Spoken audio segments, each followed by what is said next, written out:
Nobody in the Manhattan courtroom knew that the overworked black public defender about to demolish the city's most powerful law firm was hiding a secret that would shake the entire legal establishment. Before we get to this wonderful story, please subscribe to the channel and turn on notifications. Now let's get back to the story. Sarah Mitchell, 32, rushed up the granite steps of the New York Supreme Court building in Lower Manhattan, her arms loaded with case files and a coffee-stained briefcase that had seen better days. As a public defender in the Bronx, she handled over 150 cases simultaneously, a crushing workload that left little time for the kind of meticulous preparation that high-end attorneys enjoyed. But what nobody knew was about to turn the legal world upside down. Today's case should have been routine. Defending Marcus Johnson, a 19-year-old black college student accused of assaulting a wealthy businessman outside an upscale restaurant in Midtown Manhattan. The plaintiff was represented by Whitmore & Associates, the most prestigious law firm in New York City, known for never losing a case involving wealthy clients. Sarah had exactly 30 minutes to prepare, before facing off against a legal team that had spent 6 months and over $500,000 building their case. The odds were stacked impossibly against her, just like every other day in her career. "Miss Mitchell," called Judge Harold Brennan as she entered courtroom 12A, "I trust you're prepared for today's proceedings?" Sarah looked across the room at the plaintiff's table, where 4 attorneys in $3,000 suits sat surrounded by perfectly organized evidence binders, tablets, and a team of paralegals. Lead attorney Victoria Ashford, partner at Whitmore & Associates and daughter of a former Supreme Court justice, smiled condescendingly. "As prepared as time allows, Your Honor," Sarah replied, setting her single-worn briefcase on the defendant's table next to Marcus, who looked terrified. That's when something extraordinary began to unfold. Victoria Ashford stood to deliver her opening statement, her voice carrying the confidence of someone who had never lost a high-profile case. "Your Honor, the evidence will clearly show that Mr. Johnson violently attacked my client, Mr. Reginald Pemberton III, without provocation, causing significant physical and emotional trauma." She gestured to Pemberton, a 45-year-old investment banker who sat in the front row wearing a neck brace and looking appropriately victimized. Mr. Pemberton was simply enjoying dinner with colleagues when he was brutally assaulted by the defendant in what can only be described as an unprovoked attack motivated by class resentment. For 45 minutes, Victoria presented a meticulously crafted narrative supported by witness testimony, medical records, and security footage from nearby businesses. Her team had clearly spared no expense in building what appeared to be an airtight case. When Sarah rose for her opening statement, the contrast was stark. Where Victoria had commanded the room with theatrical confidence, Sarah appeared humble, almost apologetic for taking up the court's time. "Your Honor, my client Marcus Johnson is a sophomore at Columbia University studying engineering. He has no criminal record, maintains a 3.8 GPA, and works part-time to help support his single mother in the Bronx." Sarah's voice was quiet but clear. "The evidence will show that what happened outside Chez Laurent restaurant was not an unprovoked attack, but a young man defending an elderly homeless veteran from being assaulted by Mr. Pemberton." Victoria immediately objected. "Your Honor, this is pure speculation with no basis in fact." "Sustained," Judge Brennan ruled. "Miss Mitchell, please stick to facts you can prove." "You haven't seen the biggest surprise yet?" Sarah nodded respectfully. "Of course, Your Honor." "The facts I can prove are quite compelling." She opened her briefcase and pulled out a single folder, hardly impressive compared to Victoria's elaborate presentation materials. But when she opened it, her demeanor completely changed. "Your Honor, I'd like to begin by addressing the security footage that my esteemed colleagues have presented as their primary evidence." Sarah walked to the court's projection system, something Victoria's team had used extensively during their presentation. "Miss Ashford's team has shown you footage from the camera mounted on the building directly across from Chez Laurent restaurant. However, they have not shown you footage from the restaurant's own internal security system." Victoria looked puzzled. "Your Honor, we requested all available footage during discovery. The restaurant claimed their internal system was not functioning that evening." Sarah smiled for the first time. That's what they initially claimed, yes. However, I took the liberty of visiting the restaurant personally and speaking with the night manager, Antonio Rodriguez, who has worked there for 15 years. She clicked a remote, and new footage appeared on the courtroom screen. Crystal clear video from inside the restaurant showing the events leading up to the incident. What you're about to see, Your Honor, is Mr. Pemberton inside Chez Laurent, clearly intoxicated, making disparaging comments about a homeless veteran sitting outside the restaurant. What happened next left everyone speechless. The footage showed Pemberton, visibly drunk, pointing at the homeless man through the restaurant window and making crude gestures while his dinner companions laughed. The audio was clear enough to hear his words. "Someone should teach that piece of garbage to stay away from decent establishments," Victoria objected frantically. "Your Honor, this footage has not been properly authenticated or entered into evidence during discovery." Judge Brennan looked intrigued. "Miss Mitchell, can you explain how you obtained this footage?" "Your Honor, I filed a proper subpoena with the restaurant 3 days ago. Mr. Rodriguez discovered that while the external cameras were indeed malfunctioning, their internal dining room cameras were fully operational. He had been afraid to come forward initially because Mr. Pemberton is a regular customer who tips generously." Sarah continued the presentation. The footage shows Mr. Pemberton leaving the restaurant and approaching the homeless veteran, who we have identified as Robert Washington, a 67-year-old Vietnam War veteran. The video clearly showed Pemberton kicking the veteran's cardboard sign and shoving him against the building. Marcus Johnson could be seen walking past, witnessing the assault, and immediately intervening to protect the elderly man. What Mr. Pemberton characterized as an unprovoked attack was actually my client defending a vulnerable veteran from being assaulted by an intoxicated businessman who objected to sharing public space with someone he considered beneath him. But the most shocking revelation was still coming. Victoria was visibly shaken but attempted to recover. "Your Honor, even if this footage is authentic, it doesn't change the fact that Mr. Johnson used excessive force against my client." Sarah nodded thoughtfully. "You raise an excellent point about proportional response.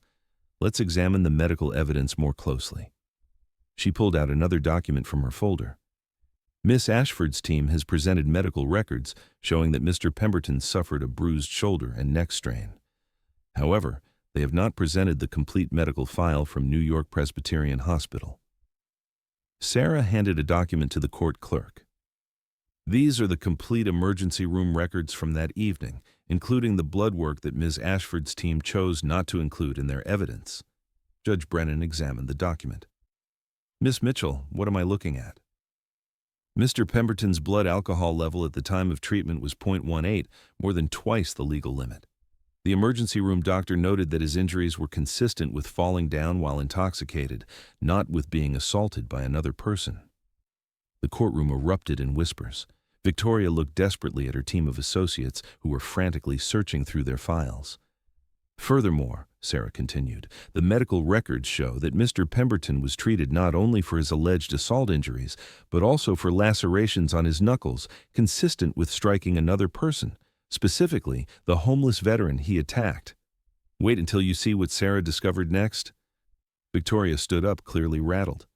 "Your Honor, I object to this entire line of questioning. Miss Mitchell is presenting evidence that was not made available during the discovery process." Judge Brennan looked stern. "Miss Ashford, these appear to be public records that your team should have obtained during your investigation. Miss Mitchell, please continue." Sarah walked closer to the witness area. "Your Honor, I'd like to call my first witness, Mr. Robert Washington, the Vietnam veteran who was the actual victim of assault that evening." An elderly black man in a clean but well-worn suit entered the courtroom, walking with the dignity of someone who had served his country with honor. Sarah had clearly helped him prepare for this moment. "Mr. Washington, please tell the court what happened outside Chez Laurent restaurant on the evening of March 15th. Robert's voice was clear and strong despite his age. "I was sitting against the building, minding my own business, when this drunk man came out of the restaurant and started yelling at me about lowering the tone of the neighborhood." "What happened next?" "He kicked my sign, the one that says, 'Vietnam veteran, God bless,' and then he shoved me against the wall. I'm 67 years old with arthritis. I couldn't defend myself. That's when this young man, he pointed to Marcus, stepped in and told the drunk man to leave me alone. Did Marcus Johnson attack Mr. Pemberton? No, ma'am. The drunk man swung at the young man first, lost his balance because he was so intoxicated, and fell down. Marcus never laid a hand on him except to keep him from falling into traffic when he stumbled. But there was something even more shocking Sarah hadn't revealed. Victoria desperately attempted damage control during cross-examination. Mr. Washington, isn't it true that you have a criminal record for vagrancy and public intoxication? Robert looked directly at her with quiet dignity. Yes, ma'am. When I came back from Vietnam in 1971, I had trouble adjusting. I developed drinking problems and lived on the streets for several years. I've been sober for 12 years now and volunteer at a veterans shelter in the Bronx. Sarah stood for redirect examination. Mr. Washington, what is your military service record? 2 tours in Vietnam, Bronze Star, Purple Heart. I was a combat medic with the 1st Cavalry Division. The impact on the courtroom was palpable. Victoria had just attempted to discredit a decorated war veteran who had been the victim of assault. Your Honor, Sarah continued, I'd like to present additional evidence that speaks to Mr. Pemberton's character and his pattern of behavior toward people he considers socially inferior. She handed another document to the clerk. These are complaints filed with the New York Commission on Human Rights over the past 5 years. Mr. Pemberton has been the subject of 4 separate discrimination complaints from employees at his investment firm, all involving verbal abuse and harassment of minority employees. Victoria jumped up. Objection. This is character assassination and has no bearing on the current case. Judge Brennan examined the documents. Miss Mitchell, how is this relevant to the assault charges? Your Honor, it establishes a pattern of behavior that supports Mr. Washington's testimony about Mr. Pemberton's aggressive and discriminatory conduct that evening. The biggest shock was still to come. Victoria was clearly losing control of what should have been an easy victory. During a brief recess, she approached Sarah with barely concealed fury. I don't know what game you're playing, Mitchell, but you're way out of your league here. I've been practicing law for 15 years. I graduated from Harvard Law Review, and I've never lost a case like this to some overworked public defender. Sarah looked at Victoria with calm professionalism. Miss Ashford, I'm simply presenting the facts that your team should have uncovered during your investigation. Perhaps if you had spent less time crafting a narrative and more time seeking the truth, we wouldn't be in this situation. You have no idea who you're dealing with, Victoria hissed. My father sits on the Second Circuit Court of Appeals. One phone call from me can end your career. Actually, Sarah replied quietly, I know exactly who I'm dealing with. And I have a pretty good idea of who you think you're dealing with. You might be surprised to discover you're wrong on both counts. When court reconvened, Sarah called her final witness, Marcus Johnson himself. Marcus testified with the eloquence of someone who had been raised to respect education and truth. He described seeing an elderly veteran being assaulted, making the split-second decision to intervene, and trying to prevent a drunk man from falling into traffic after he lost his balance. During Victoria's cross-examination, she made a critical error. Mr. E. Johnson, isn't it true that you harbor resentment against wealthy white people because of your economic background? What happened next shocked the entire legal system, Sarah immediately objected. Your Honor, this question is inappropriate and assumes facts not in evidence, but Marcus asked to answer anyway. Ma'am, I don't harbor resentment against anyone based on their race or economic status. I was raised to judge people by their actions, not their circumstances. That night, I saw someone being hurt and I helped them. That's what my mother taught me to do. Victoria, frustrated and desperate, made an even bigger mistake. Mr. Johnson, do you really expect this court to believe that someone with your background could make split-second moral decisions the way you claim? The courtroom fell silent. Victoria had just made an overtly racist statement in open court. Judge Brennan's voice was ice cold. Miss Ashford, what exactly do you mean by someone with his background? Victoria realized her error too late. I simply meant someone without legal training. That's not what you said, Judge Brennan replied. You specifically referenced his background after establishing that he's a Columbia University engineering student with no criminal record. Please explain what you meant. Sarah stood calmly. Your Honor, I believe Miss Ashford has revealed the true nature of this case. This was never about seeking justice for an assault. This was about a wealthy white businessman who was embarrassed that a young black college student witnessed him attacking a homeless veteran and who used his resources to try to destroy that young man's life rather than accept responsibility for his own actions. Victoria's entire case collapsed in that moment. Not only had Sarah systematically destroyed every piece of evidence, but Victoria had exposed her own racial bias in open court. Judge Brennan deliberated for less than 10 minutes before returning with his verdict. In 30 years on this bench, I have rarely seen such a clear case of malicious prosecution. Mr. Johnson is not only found not guilty of all charges, but I am referring this matter to the District Attorney's Office for possible prosecution of Mr. Pemberton for filing false charges and assaulting Mr. Washington. He looked directly at Victoria.